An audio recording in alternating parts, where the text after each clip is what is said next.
Hello student, welcome back to my channel Neha Commerce Zone. Today we are going to start further chapter from cash flow statement where we are going to start cash flow from investing activity.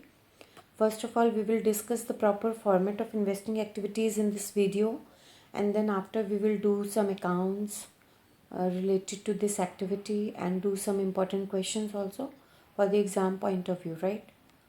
So let's start it without wasting the time.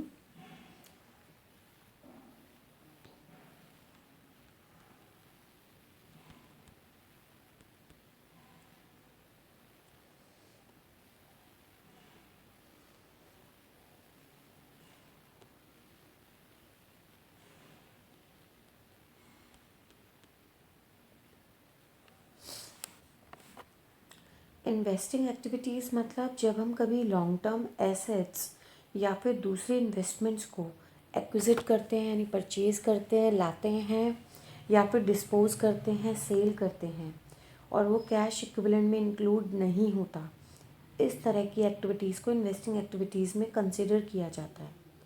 Cash का inflow होना, cash का outflow होना जो कि fix asset से related होती हैं, वो सारी की सारी चीज़ें जो होती हैं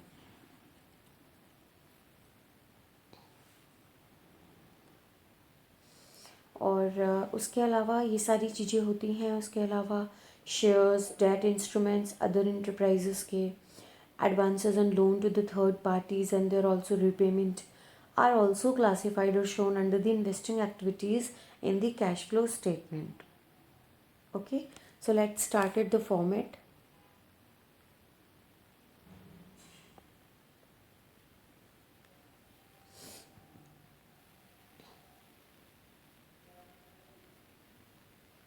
Calculation of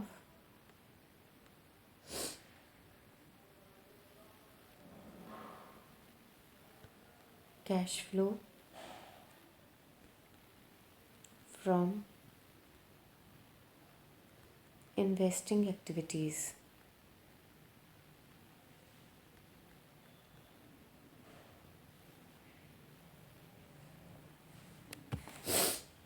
This is the format.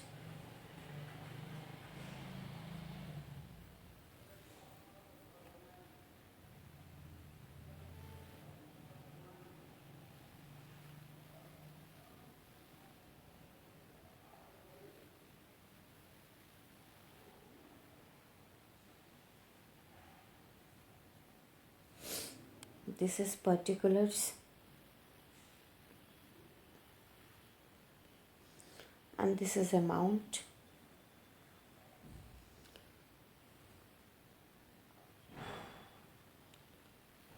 First हम जो लिखेंगे वो लिखेंगे cash flow from investing activities.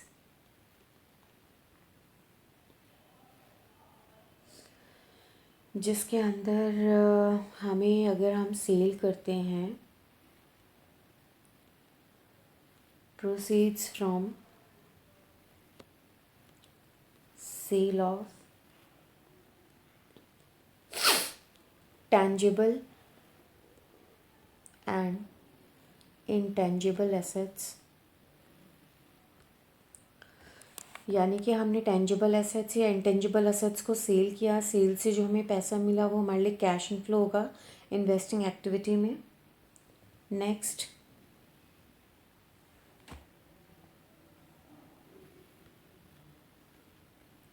Proceeds from sale of investment, आपने इन्वेस्टमेंट को सेल किया और उससे आपको प्रोसीड मिला, बट ऑलवेज रिमेंबर इन्वेस्टमेंट कौन सा, other than marketable security.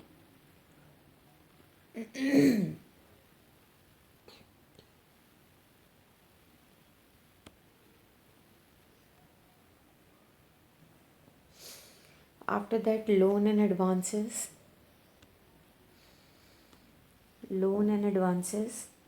which is for short term also and long term also,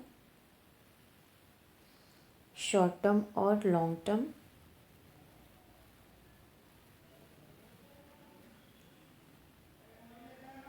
and उससे रिलेटेड अगर हमें रिपेमेंट रिसीव्ड होगा वो भी हम इसी के अंदर इंक्लूड करेंगे. Repayment received, receipt of income, receipt of income from investment. अगर हमें इन्वेस्टमेंट से कोई इनकम रिसीव्ड हो रही है तो वो भी हम इसी के अंदर इंक्लूड करेंगे. अब वो नॉन करेंट या करेंट इन्वेस्टमेंट हो सकती है, but remember that other than marketable securities. After that rent received, rent receive from property, rent receive from property है हेल्ड एज एन इन्वेस्टमेंट. आपने कोई प्रॉपर्टी इन्वेस्टमेंट के तौर पे रखी है, उससे आपको रेंट रिसीव्ड हो रहा है. या dividend received, dividend received on shares, shares पर आपको डिविडेंड रिसीव्ड हो रहा है. इंटरेस्ट रिसीव्ड ऑन डिबेंचर्स, या आपको इंटरेस्ट रिसीव्ड हो रहा है डिबेंचर्स पर. ये सब चीज़ें हैं जहाँ पे आपका कैश का इनफ्लो हो रहा है. आपने टेंजिबल एसेट, इंटेंजिबल एसेट को सेल किया तो आपको पेमेंट रिसीव्ड हुई. आपने इन्वेस्टमेंट को सेल किया तो आपको अमाउंट रिसीव्ड हुआ. बट रिमेंबर मार्केटेबल सिक्योरिटीज़ नहीं होंगी. मार्केटेबल सिक्योरिटीज़ वो होती हैं जो रेडिली अवेलेबल होती हैं कैश में यूज़ होने के लिए. लोन एंड एडवांसेस, चाहे वो लोन एडवांस शॉर्ट टर्म हो या लॉन्ग टर्म हो, एंड उसकी रिपेमेंट रिसीव्ड है, या इनकम रिसीव्ड किया इन्वेस्टमेंट से, या रेंट रिसीव्ड किया है प्रॉपर्टी से और वो प्रॉपर्टी आपने इन्वेस्टमेंट के तौर पे रखी है. डिविडेंड रिसीव्ड हुआ है शेयर्स पर, या फिर डिबेंचर पर इंटरेस्ट रिसीव्ड हुआ है. तो ये सब हमारा कैश इनफ्लो के अंदर आता है. उसके अलावा कैश यूज्ड में क्या क्या चीज़ें आती हैं वो एक बार देखते हैं. कैश यूज्ड में क्या क्या चीज़ें आएंगी वो भी देख लीजिए एक बार.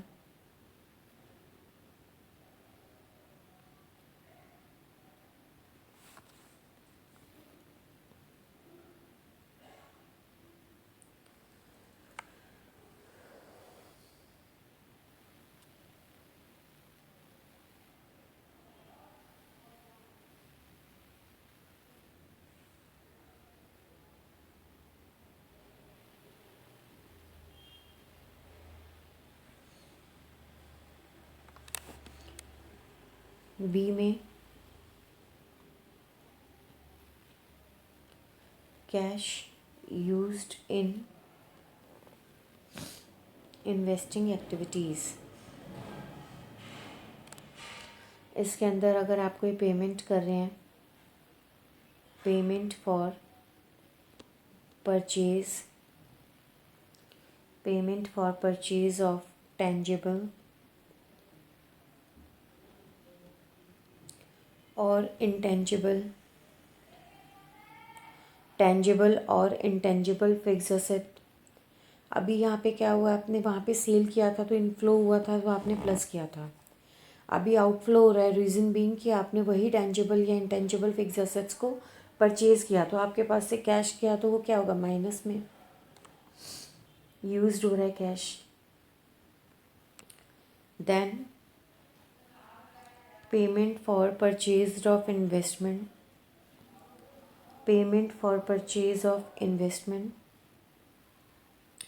अब जब इन्वेस्टमेंट परचेज हो रही है तो वो नॉन करंट भी हो सकती है या फिर करंट इन्वेस्टमेंट भी हो सकती है. But always remember other than marketable securities. उसके अलावा अगर आपको कोई लोन एंड एडवांसेस गिवन हो तो वो भी आप इसमें शो कर सकते हो. आफ्टर दैट जो भी आपका बैलेंस आएगा, अगर कैश फ्लो ज़्यादा है कैश यूज्ड से तो हम यूज़ वर्ड यूज़ करेंगे, फ्रॉम सॉरी. और अगर यूज्ड ज़्यादा होगा फ्रॉम से तो हम इन यूज़ करेंगे. तो हम यहाँ लिखेंगे कैश फ्लो फ्रॉम और used.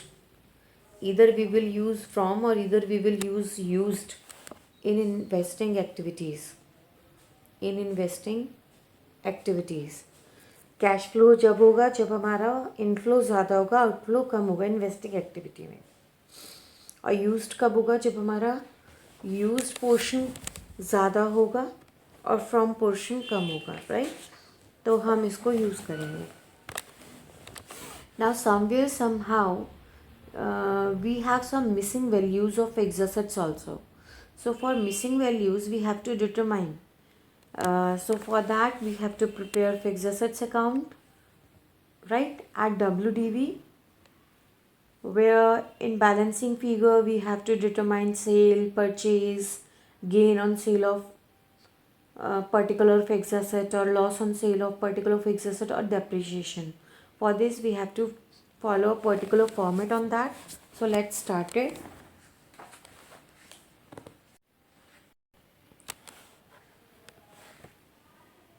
In this investing activity we have to sometimes determining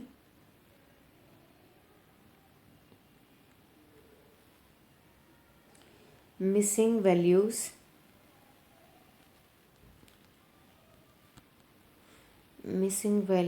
of fixed assets.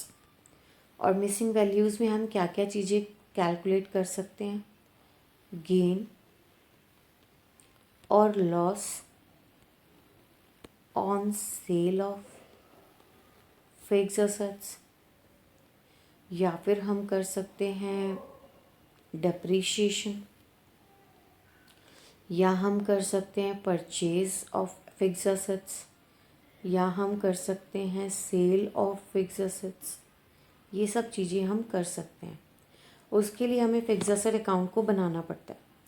Fixed assets जो प्रिपेयर्ड होता है, जो फिक्स्ड असेट अकाउंट बनता है, वो मैं दोनों फॉर्मेट आपको बताऊंगी किस तरीके से बनता है। एक बनता है एट WDV और एक बनता है at cost.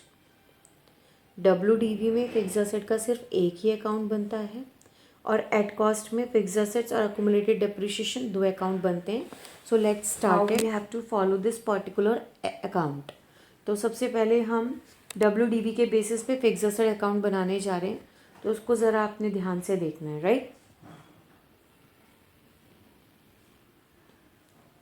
It's very important, you know.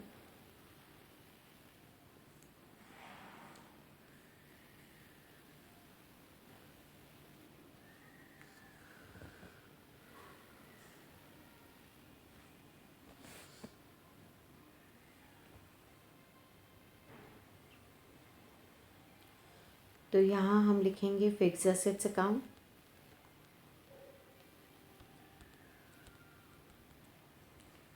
वो भी WDV है, at WDV। This is the debit side, this is the credit side, this is particulars, this is amount, again this is particulars, and this is the amount. क्योंकि fixed asset का debit balance होता है, we have to start from the opening balance to balance BD in the debit side, right? उसके अलावा credit side में आप लिखेंगे यहाँ पर by balance CD, and after that और क्या क्या चीज़ें आ सकती हैं। डेप्रिशिएशन चार्ज करते हैं तो वो हम यहाँ लिखेंगे बाय डेप्रिशिएशन, क्योंकि जनरली हम एंट्री भी करते हैं तो क्या करते हैं, हम एंट्री करते हैं depreciation on particular asset fixed assets to fixed assets account. तो जब उसकी पोस्टिंग करेंगे तो बाय डेप्रिशिएशन आएगा यहाँ पे।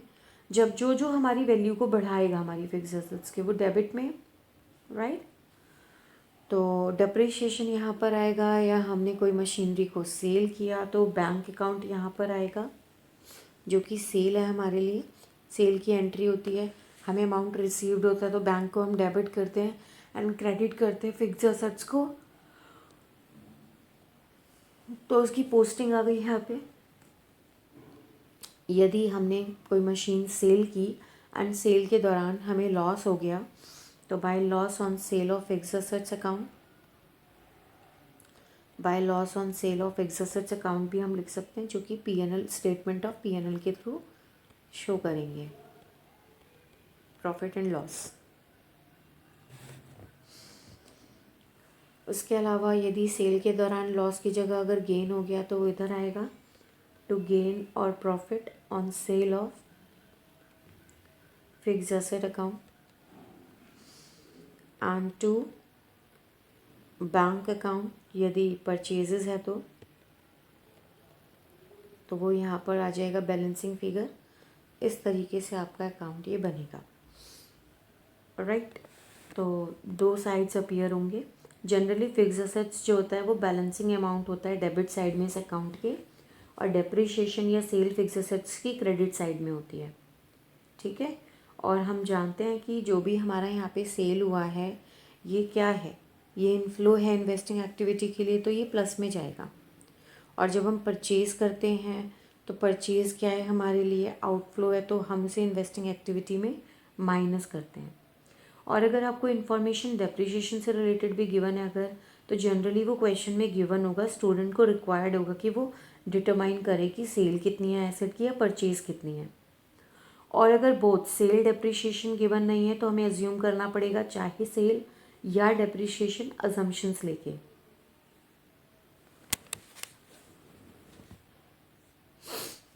हाँ, लेकिन अगर लैंड का केस है तो उस केस में आपको अज्यूम कर लेना चाहिए कि sale as depreciation is not charged on से land. So in this case patent, goodwill, trademark, it should be assume that amount is amortised or written off. So एक एग्जाम्पल करके देखते हैं so that it will be beneficial for you and you will easily get it to know, right. So इसका एक example करके देखते हैं।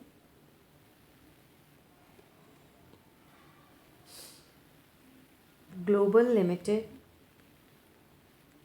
has machinery. Global Limited has machinery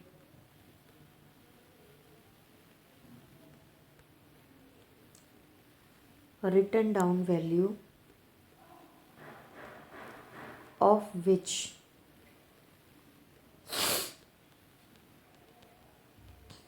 on 1st April 2021 was rupees 8,60,000 and on 31 March 2022 was rupees 9,50,000.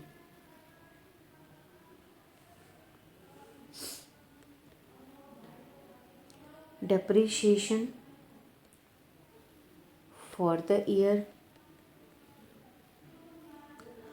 was rupees 40,000. Depreciation was the year of rupees 40,000.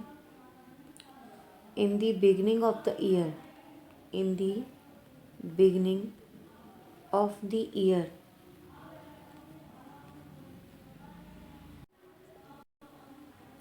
in the beginning of the year, an item of machinery was sold for rupees 25,000, which had a written down value of rupees 20,000. So you have to calculate cash flow from investing activity. Global limited के पास machinery थी, उसका WDV जो था वो 1 अप्रैल को 8,60,000 का था और 31 मार्च को 9,50,000 का था। डेप्रिसिएशन 40,000 चार्ज किया गया। ईयर के बिगनिंग में एक आइटम थी मशीनरी की जो सोल्ड कर दी गई 25,000 में, जिसकी WDV थी 20,000, राइट।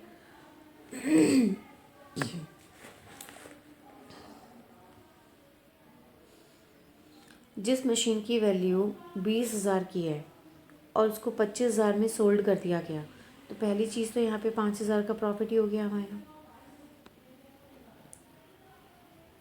ऊपर से हमें सेल भी गिवन है 25,000 की, हमें ओपनिंग बैलेंस भी गिवन है, हमें क्लोजिंग बैलेंस भी गिवन है और उसके अलावा हमें डेप्रिशिएशन भी गिवन है. So let's started the question to solve and prepare machinery account, right?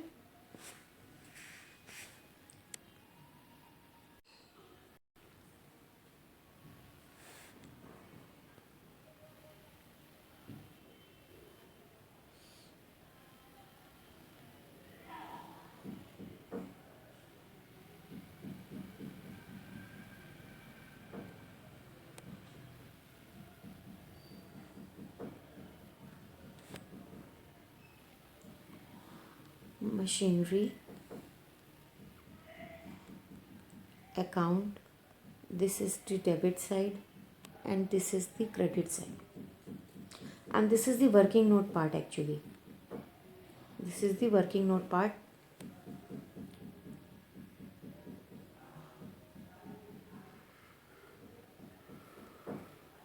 Particulars, amount, we have to prepare proper format for that, right?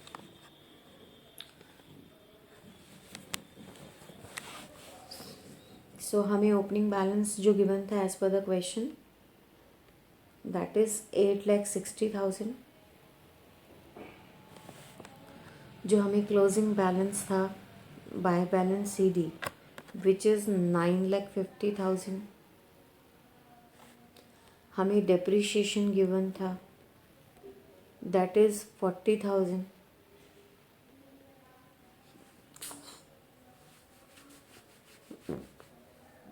हमें सेल भी गिवन थी that is 25,000 as per the question. हमें चीज़ें given थी.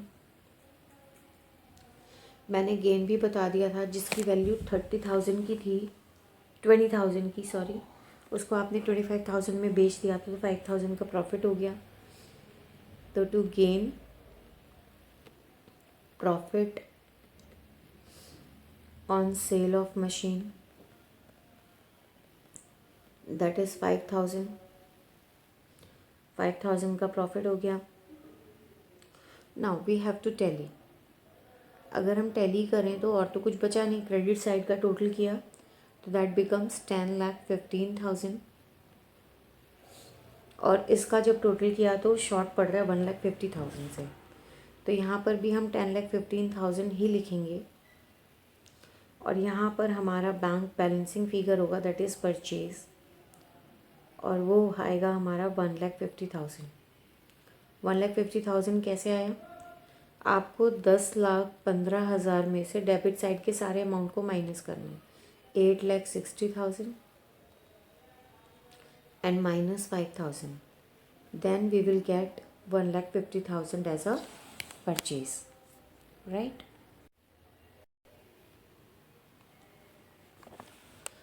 अब आपको पता ही है अगर हम सेल करते हैं तो वो इनफ्लो होगा और परचेज़ करते हैं तो आउटफ्लो होगा. बाकी गेन या डेप्रिशिएशन वो इन्वेस्टमेंट में जाता नहीं, हम इन्वेस्टिंग वो ऑपरेटिंग में जाएगा क्योंकि ये डेप्रिशिएशन वगैरह नॉन कैश एडजस्टमेंट्स होते हैं और ये ऑपरेटिंग एक्टिविटीज़ में जाते हैं. आपने पुरानी वीडियोज़ मेरी देखी होंगी, उसमें मैंने बताया हुआ है कि जो ऑपरेटिंग एक्टिविटीज़ हैं उसको किस तरीके से कैलकुलेट किया जाता है, राइट? तो एक बार फॉर्मेट बनाते हैं cash flow from investing activity का.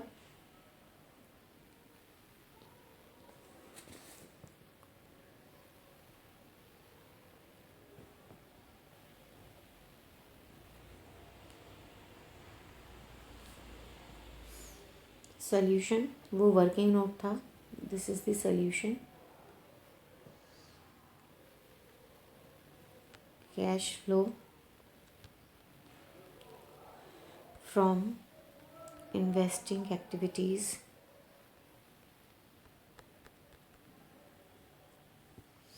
this is particulars, this is amount. So सबसे पहले हम लिखेंगे purchase of machinery which we'll get from the working note. 1,50,000 outflow है नेगेटिव में. Secondly, proceeds from sale of machinery. This is the cash inflow. So ये हमारा positive है 25,000. सो हमारा आया माइनस का 1,25,000. और हम यहाँ पे लिखेंगे cash used in investing activities. तो इस तरीके से हमारा cash flow from investing activity जो है वो कैलकुलेट होगा. Right now we will prepare fixed assets account at cost and along with that accumulated depreciation account. Firstly, I will prepare the format of that, and after that we will do some another example from the same topic. Right, so let's take a screenshot of this slide. Moving to the next slide. Now this is the format for fixed assets account at cost. Okay,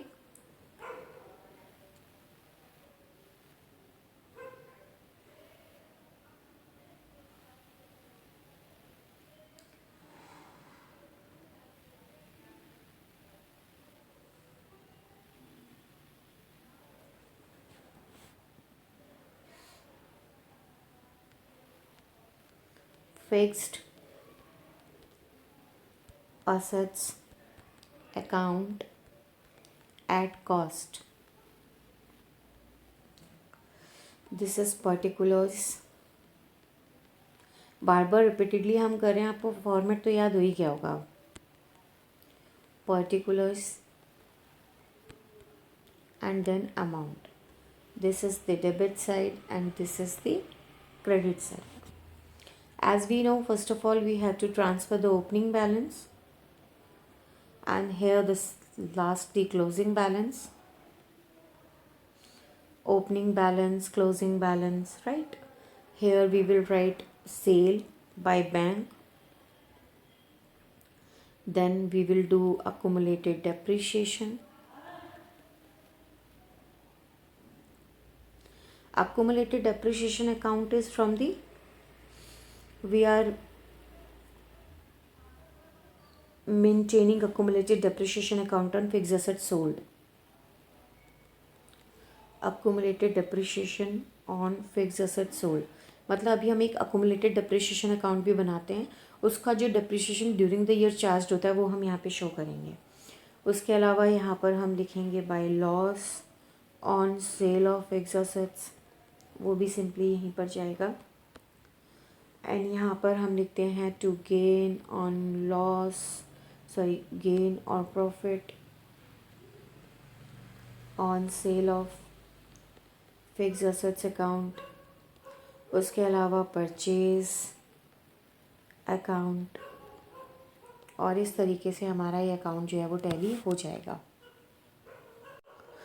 उस account में और इस account में अभी तक का क्या difference है कि हम अकोमुलेटेड डेप्रिसिएशन लेते हैं. ठीक है, अकोमुलेटेड डेप्रिसिएशन अकाउंट हम प्रिपेयर करते हैं, मेंटेन करते हैं, एंड देन उसमें जो depreciation during the year charge होता है वो बैलेंस हम यहाँ पे ले करके आते हैं उस अकाउंट से. तो अकोमुलेटेड डेप्रिसिएशन अकाउंट का हम फॉर्मेट देख लेते हैं तो आपको क्लियर हो जाएगा. राइट, सो अकोमुलेटेड डेप्रिसिएशन का अकाउंट भी देख लीजिए एक बार.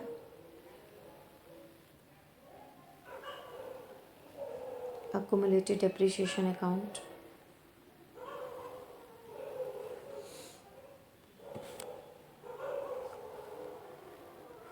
Accumulated depreciation account, this is the debit side, this is the credit side, and again particulars, amount, then again particulars, amount. Right, so accumulated depreciation जो fix asset जब sold करते हैं during the year होता है. ठीक है, तो वो हमने यहाँ पे लिखा टू फिक्स एसेट्स अकाउंट, जो कि उस अकाउंट से आया, क्योंकि अकोमुलेटेड डेप्रिसिएशन का क्लोजिंग बैलेंस होता है तो यहाँ आएगा. इसका स्टार्टिंग बैलेंस जो होता है वो by balance PD credit side में जाएगा. जिस तरीके से हमारा फिक्स एसेट अकाउंट होता है और उसका डेबिट बैलेंस होता है तो हम हमेशा ओपनिंग बैलेंस से शुरुआत करते हैं और लेफ्ट हैंड साइड में उसका डेबिट बैलेंस लिखते हैं. इन द सेम मैनर जो अकोमुलेटेड डेप्रिसिएशन अकाउंट होता है उसका क्रेडिट बैलेंस होता है, तो उसकी ओपनिंग वैल्यू जो होती है वो बाय बैलेंस बी डी जाएगी एंड क्लोजिंग बैलेंस जो होगा वो टू बैलेंस सी डी जाएगी। और जो अकोमुलेटेड डेप्रिसिएशन रहा फिक्स एसेट्स पे वो हमने टू फिक्स एसेट्स करके लिखा, और ये हमारा होगा डेप्रिसिएशन जो कि बेसिकली बैलेंसिंग फिगर आया, और वो डेप्रिसिएशन होता है फॉर द करंट ईयर, जिसके बारे में मैं आपको प्रीवियस अकाउंट में भी बार बार कह रही थी। करंट ईयर इस तरीके से आपका अकोमुलेटेड डेप्रिसिएशन अकाउंट प्रिपेयर्ड होता है। जो पुराना वाला अकाउंट था उसमें फिक्स एसेट्स परचेज करना बैलेंसिंग अमाउंट हो सकता है डेबिट साइड में, और फिक्स एसेट्स सेल करना क्रेडिट साइड में। और इसमें accumulated depreciation fix asset sold और depreciation charge for the current year इसके अकॉर्डिंग हो सकता है। करंट ईयर अकाउंटिंग ईयर में not be given which shall be the balancing amount, right? So here we will do the another example so that it will be beneficial and good for you to understand. From the following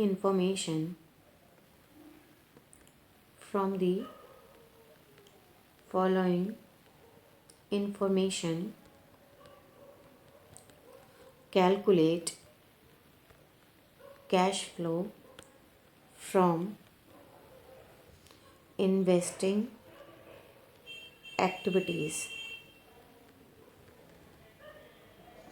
Here we have some information is given.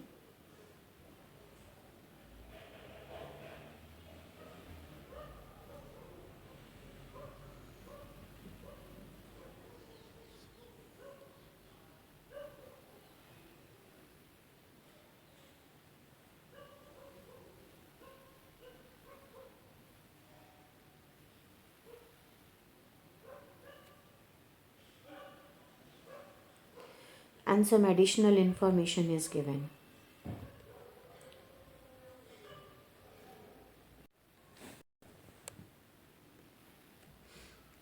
Particulars. This is closing balance. This is opening balance. Here machinery is given. Machinery at cost, which is 4,20,000 closing balance and 4 lakh opening balance, right?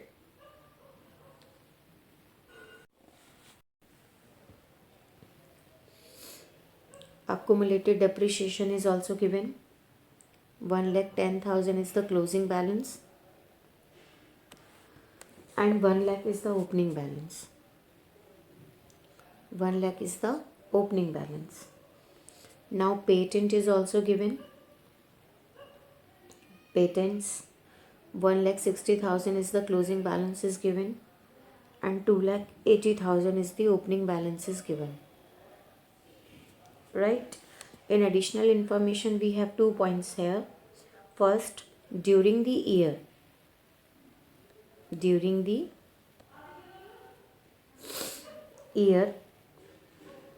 a machine costing rupees 40,000 with its accumulated depreciation of rupees 24,000 was sold for rupees 20,000. So this is the additional information is given.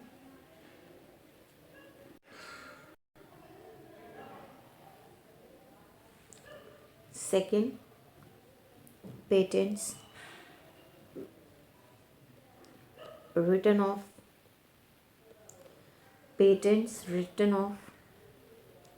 were rupees 40,000 and some patents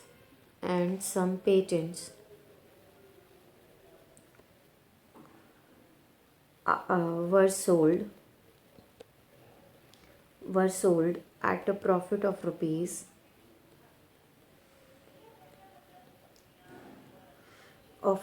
20,000.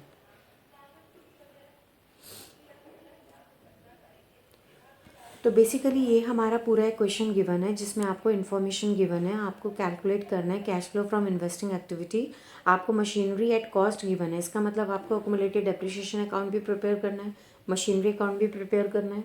एक आपको intangible assets दी है patent की, और patent से related additional information भी की है। And for this information I think it is very easy to prepare the patent account so that we can easily estimate कि हमारा गेन या सेल परचेज क्या आ रहा है, बैलेंसिंग फिगर वो हम कर सकते हैं, right. So let's start this question. Take a screenshot of this question. First of all, we will do working note, and after working note we will do the cash flow statement. So working note में सबसे पहला account जो हमारा बनने वाला है वो हमारा इसमें बनेगा fix assets account. Basically working note में हमने 3 अकाउंट बनाने हैं, राइट। चलिए,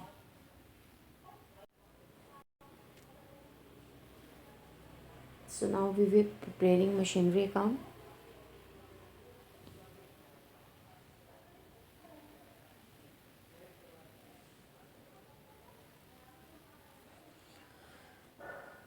So this is machinery account. Left hand side of an account is debit side, right hand account of an right hand side of the account is credit side. This is particulars, amount in rupees, again particulars, amount in rupees, right. So सबसे पहले हम opening balance लिखेंगे to balance BD which is given 4 lakh.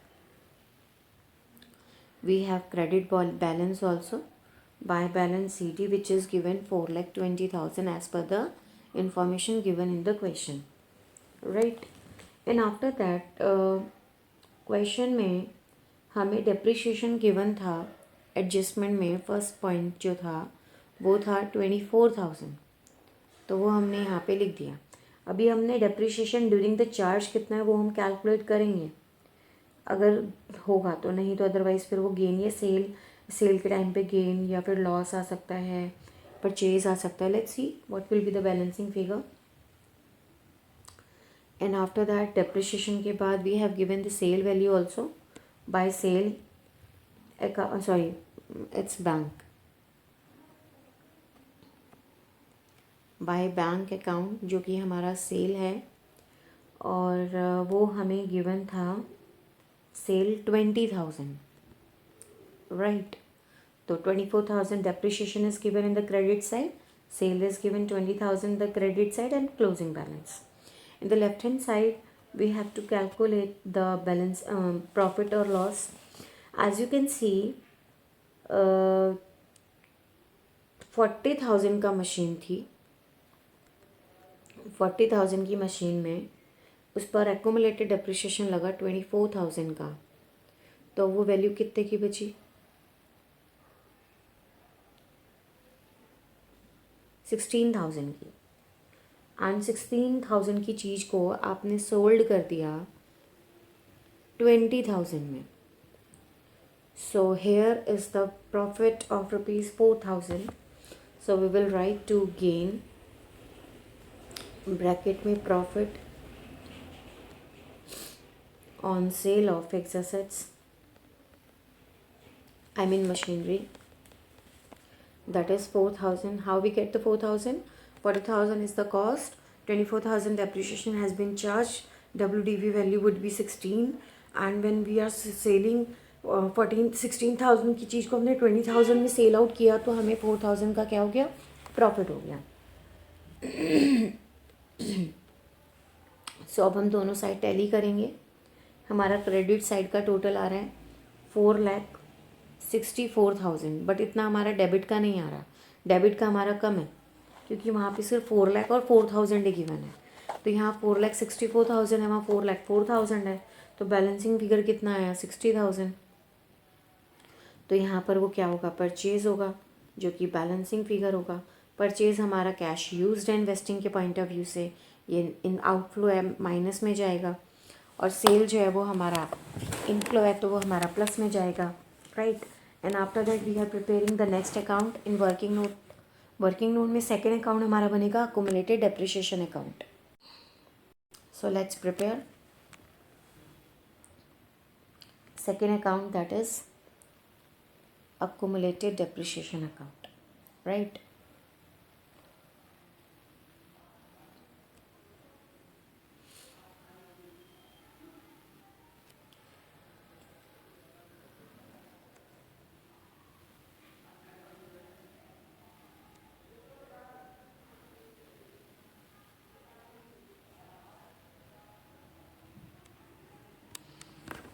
Second एक हम account और बना रहे हैं, वो है patent account.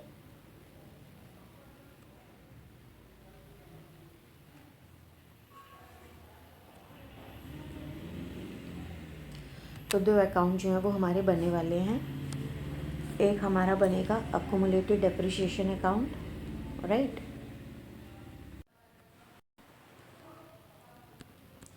Accumulated depreciation account, this is the debit side and this is the credit side. Particulars, amount, particulars, amount. Here we will do patents account. Again, debit side of this account, credit side of this account. This is particulars.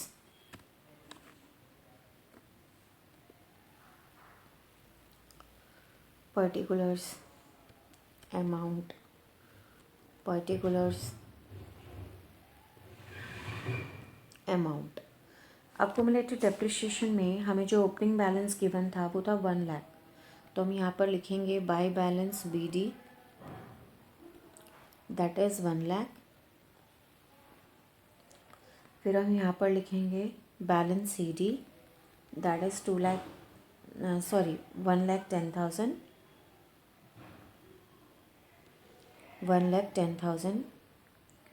उसके अलावा जो depreciation charge किया गया था वो हम लिखेंगे to machinery account, to machinery account, that is 24,000. अब अगर हम टैली करें तो डेबिट साइड हमारा ज़्यादा आ रहा है, वो भी हमारा आ रहा है 1,34,000 से. नहीं, आई मीन टोटल 1,34,000 है, जिसमें से 1 लाख तो हमारा ओपनिंग बैलेंस ही है. तो 34,000 जो है वो हमारा बैलेंसिंग फिगर होगा एज बाय डेप्रिसिएशन, जो कि ड्यूरिंग द ईयर चार्ज हुआ था. ये बैलेंसिंग फिगर होगा, ये हमारा ऑपरेटिंग में जाता है. टोटल हम वही लिखेंगे 1,34,000. Now patent. Patent asset account है, इंटेंजिबल. तो डेबिट बैलेंस होता है इसका. तो सबसे पहले हम ओपनिंग बैलेंस लिखेंगे to balance B D which is given 2,80,000, वो हमारा डेबिट में आएगा. एंड क्रेडिट में हम लिखेंगे by balance C D, that is 1 lakh, जो कि हमें गिवन है क्वेश्चन में. और उसमें हमें 40,000 का पेटेंट रिटर्न ऑफ हुआ था. तो बाय अमोर्टाइजेशन लिखेंगे, ना कि डेप्रिसिएशन, क्योंकि हम जानते हैं कि जो डेप्रिसिएशन होता है वो फिक्स असेट्स पर चार्ज होता है और अमोर्टाइजेशन जो होता है वो इंटेंजिबल असेट्स पर होता है. तो by amortization which is the statement of profit and loss 40,000. उसके अलावा हमने पेटेंट को सोल्ड जो किया था 20,000 के प्रॉफिट पे किया था, तो हमें गेन ऑलरेडी गिवन है. तो to gain on sale of patent, that is 20,000. हमें प्रॉफिट तो दिया है कि 20,000 के प्रॉफिट पे बेचा, लेकिन सेल क्या है वो नहीं पता, वही बैलेंसिंग फिगर होगा. तो अगर आप दोनों साइड का टैली करो आप, तो 2,80,000 में से 20,000 प्लस किया तो 3 लाख आया डेबिट साइड. अब 3 लाख में से 40,000 1 लाख माइनस करेंगे, यानी 1,40,000 माइनस करेंगे. सॉरी, क्लोजिंग बैलेंस जो था वो 1,60,000 था. तो 1,60,000 और 40,000 कितना हो गया, 2 लाख हो गया. और यहाँ टोटल आ रहा है 3 लाख, तो 1 लाख का बैलेंसिंग फिगर आया. तो पेटेंट जो सेल किए गए होंगे उसकी जो वैल्यू होगी वो बैलेंसिंग फिगर हमारी निकल गई, दैट इज़ 1 लाख. और सेल एज यू नो कि proceed from sale of either tangible asset or intangible asset, both will go to the cash flow from investing activity, right? So let's start how to prepare the cash flow from investing activity.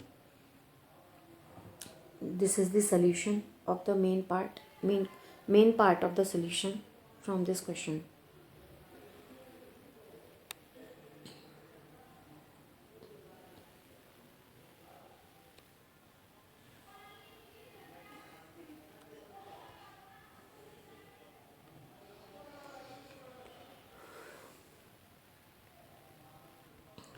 Solution: cash flow from investing activities.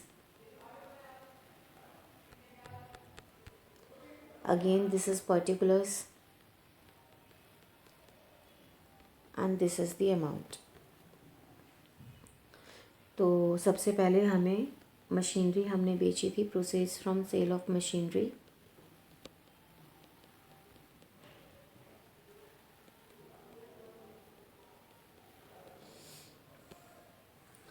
जिसका amount था 20,000। हमने machinery purchase की थी, उसका balancing figure भी आया था, तो हम लिखेंगे पेमेंट फॉर परचेज ऑफ